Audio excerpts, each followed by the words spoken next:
Good evening and welcome back to the shop. In my last video, I talked about some of my hand saws that I have.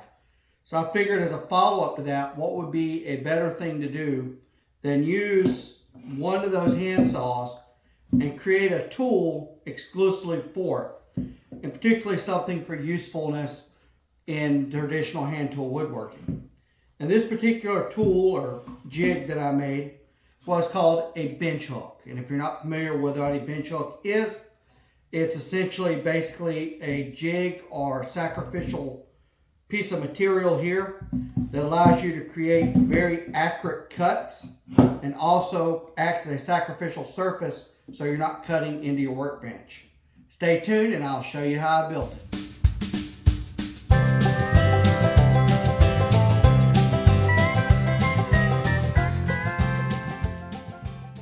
Alright, first off, let's talk about some of the materials and design of these bench hooks.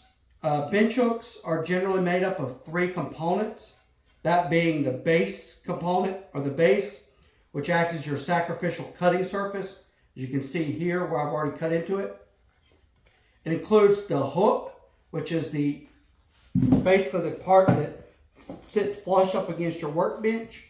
And the most important part of that is the fence. Just like any type of cutting device, you want this fence as square as possible.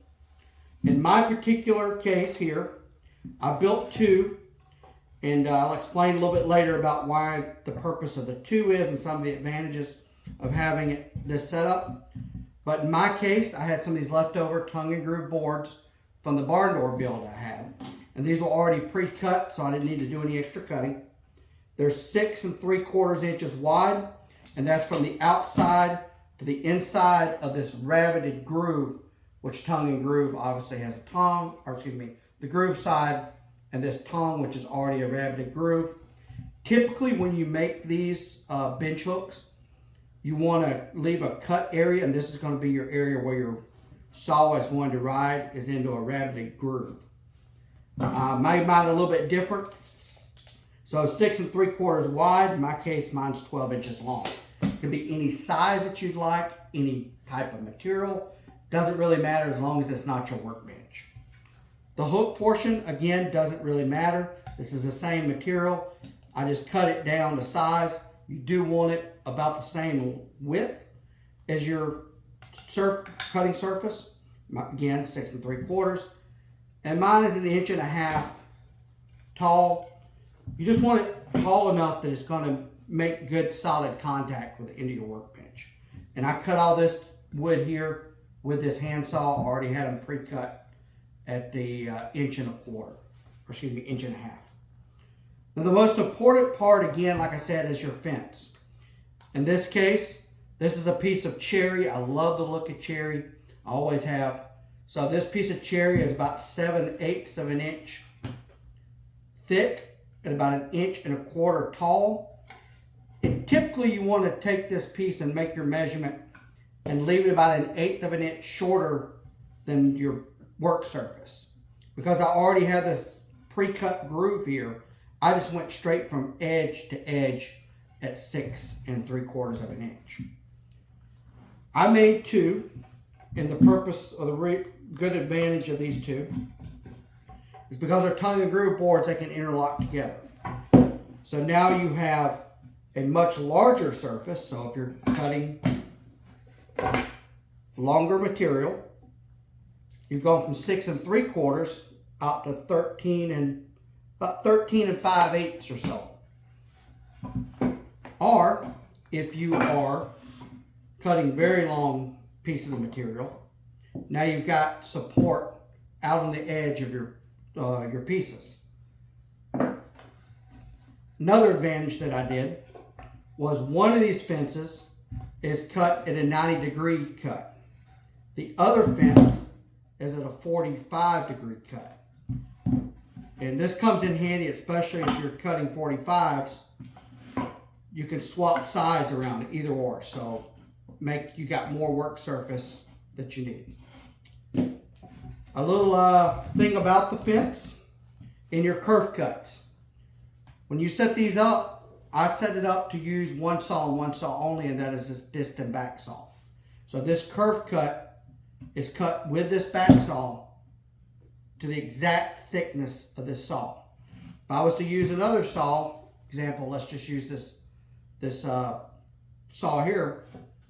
There's a lot of play in there, and you're not going to get an accurate cut. Whereas this is a very solid seating.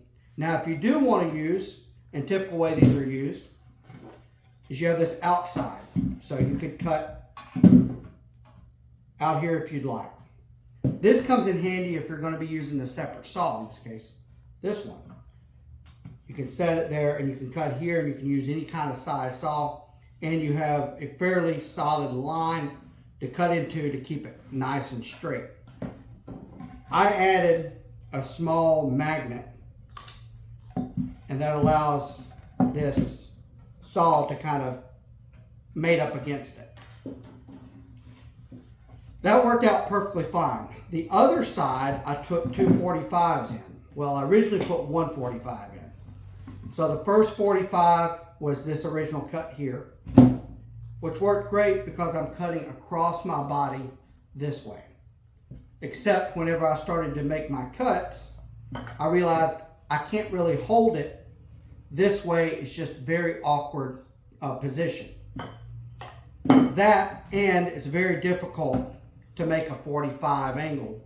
So this is not totally 45 if you cut out of this one. So we'll chalk it up as a mistake. Now, I went back and made another 45, which is a true 45. Now I can mate them together. Now I'm turned at my body at an angle. I can cut at that 45. I've got room to support the material I'm cutting and keeping my hands well out of the way of the saw. And this is a much more comfortable and natural cutting feel. So that's the reason I went with that. This cuts very accurately. And if you would like, just watch towards the end of the video, or the end of the video here, and I'll show you a little demonstration of cutting and how accurate it is. Other than that, you guys have a great evening, and thanks for watching.